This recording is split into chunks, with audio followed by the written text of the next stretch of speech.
Bonjour. Alors l'énoncé d'aujourd'hui est le suivant. Deux questions. Première question. Soit x un réel. On définit les suites un et vn par, quel que soit n appartenant à grand N, un égale la partie entière, le e ici désigne la partie entière de x fois 10 puissance n, le tout divisé par 10 puissance n, et vn par partie entière de x fois 10 puissance n, le tout plus 1, le tout divisé par 10 puissance n. On nous demande de déterminer les limites des suites un et vn. Et en deuxième question, on nous demande en posant la fonction f qui va de R dans R, définie sur R, croissante, et telle que pour tout x appartenant à l'ensemble des rationnels, pour tout x appartenant à l'ensemble des rationnels f de x égale x, on nous demande de montrer qu'une telle fonction est en fait la fonction identité sur R. Si j'ai une fonction définie sur R, croissante sur R du coup, et telle que tous les rationnels sont des points fixes par cette fonction, il s'agit de montrer que cette fonction renvoie à chaque réel lui-même. Autrement dit que c'est la fonction identité sur R. Vous pouvez vous donner 25 minutes, je pense, de réflexion avant de regarder la correction. Et vous trouverez l'énoncé et la correction détaillée en description de la vidéo, en lien en description de la vidéo, quelques jours après sa sortie. Attaquons donc la question 1. On nous parle des suites un et vn. Un, c'est cette chose, vn, c'est cette chose. Qu'est-ce que c'est Vers quoi elles vont tendre? Bon, pour certains d'entre vous, ce sera une question de cours, en fait. Vous savez déjà la réponse. Eh bien, qu'est-ce qu'on va faire? Qu'est-ce qu'on peut faire avec une partie entière? On va essayer de l'encadrer. On connaît un encadrement de la partie entière. Je rappelle que, quel que soit y appartenant à R, eh bien, partie entière de y est inférieure ou égale à y et est strictement supérieure à y moins 1. Ok. Donc ici, si je veux l'appliquer ici, donc quel que soit n appartenant à grand N, eh bien, partie entière de x fois 10 puissance n, c'est tout simplement compris entre largement, ici au sens large, x fois 10 puissance n, et x fois 10 puissance n, le tout moins 1, au sens strict. Ok, qu'est-ce que je peux faire avec ça? Je peux diviser par 10 puissance n, qui est positif.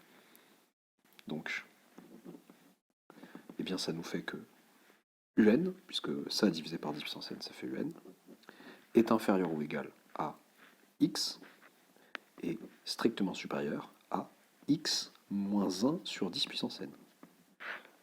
Voilà qui est intéressant. Moi, je veux la limite de un. Bon, tout est sous mes yeux.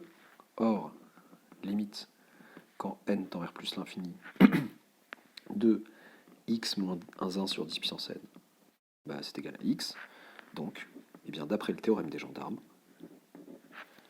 eh bien, écrit d'après, théorème en toutes lettres sur une copie, là, je m'en affranchis, donc des gendarmes, par contre, le e, il faut que ça ressemble à un e. Gendarme, eh bien, limite quand n tend vers plus l'infini de un égale x. Ok. Et de la même manière, maintenant si je veux Vn, donc Vn il fallait juste rajouter un plus 1. De même, en reprenant étoile, eh bien, partie entière de x fois 10 puissance n, le tout plus 1, va être strictement supérieur à x fois 10 puissance n, et va être inférieur ou égal à x fois 10 puissance n plus 1. Et du coup, eh bien, et ce pour tout n appartenant à grand N, pardon. Du coup, ça nous fait que Vn, pour tout n appartenant à grand N, va être compris entre, donc si je divise par 10 puissance n, x, et x plus 1 sur 10 puissance n. Ok. On conclut de même que la limite, quand n tend vers plus l'infini de Vn, c'est aussi x. Ok. Quel est l'intérêt de cette question? Ça semble pas très difficile, il fallait juste se rappeler de cet encadrement de la partie entière, assez classique. Maintenant, on nous pose une fonction croissante de R dans R, qui va de R dans R, est telle que, pour tout x appartenant à Q, à l'ensemble des rationnels, f de x égale x, et on nous demande de montrer que pour une telle fonction, en fait, on a pour tout x appartenant à R, f de x égale x. Ok, alors là, l'hypothèse est intéressante, c'est croissante. C'est pas continu. Continu, on aurait tout de suite pensé, en l'état, à la densité des rationnels dans l'ensemble des réels. On aurait pris un réel, on aurait posé xn une suite de rationnels qui tend vers ce réel, et on aurait conclu avec la continuité de f. Le souci, c'est que là, la fonction f n'est pas forcément... On m'a pas dit qu'elle était continue, en tout cas. On dit qu'elle était croissante. Qu'est-ce que je vais faire? Eh bien, la question 1 m'a permis d'exhiber une suite un et une suite vn. Ce sont des rationnels, il faut s'en rendre compte, parce que c'est un entier sur un autre entier, sur un entier non nul, et là aussi. Et en particulier, même ce sont des décimaux, un entier sur une puissance de 10. C'est une suite de rationnels. Donc un est une suite de rationnels, et vn aussi sont deux suites de rationnels qui tendent vers x, pour un x de notre choix. Mais de manière intéressante, on se rend compte en fait que un tend vers x en étant inférieur à x, et vn tend vers x en étant supérieur à x. Ok. Alors ça nous donne une idée. Soit x appartenant à R, quelconque. Ok, donc les suites un et vn définies en 1 vérifient donc non seulement que leur limite c'est x, quand n tend plus l'infini, mais aussi que quel que soit n appartenant à grand N, eh bien on avait dit un inférieur ou égal à x, et Vn, je crois que c'était strictement supérieur à x. Ok. Donc l'intérêt de ces inégalités, c'est que quand je vais appliquer la fonction f, je vais pouvoir les conserver au moins au sens large, parce que f est croissante sur R. Quel est l'intérêt de faire ça?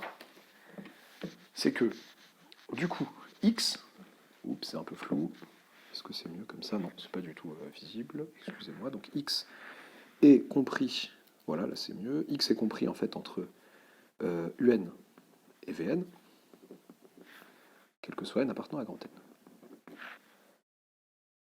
Ok, donc, par croissance de f sur R, ah c'est beaucoup mieux, qu'est-ce qui se passe? Alors, par croissance de f sur R, eh bien, f de un va être plus petit ou égal à f de x, pardon, qui va lui-même être plus petit ou égal à f de vn. Vous voyez que le plus petit strict est devenu plus petit ou égal. Ok, oui mais un, c'est un rationnel. Vn aussi. Bien donc, en fait, f de un n'est autre que un, et f de vn n'est autre que vn. Bien, qu'est-ce qu'on va faire là? On va faire tendre n vers plus l'infini. Bien, les limites de un et les limites de vn en plus l'infini, on a dit que c'était x. Donc, d'après le théorème des gendarmes, en toute rigueur, ce que je devrais écrire, c'est que, eh bien, la limite, quand n tend vers plus l'infini, de f de x égale x. Oui, mais la limite quand n tend vers plus l'infini de cette constante qui est f de x vis-à-vis de n, eh bien, c'est f de x aussi. Donc f de x égale x en fait. Et ce, quel que soit x appartenant à R. Pour tout réel x. Ok, on a bien montré que quel que soit x appartenant à R, f de x était égal à x. Autrement dit que x était la fonction identité sur R. A très bientôt pour un nouvel exercice.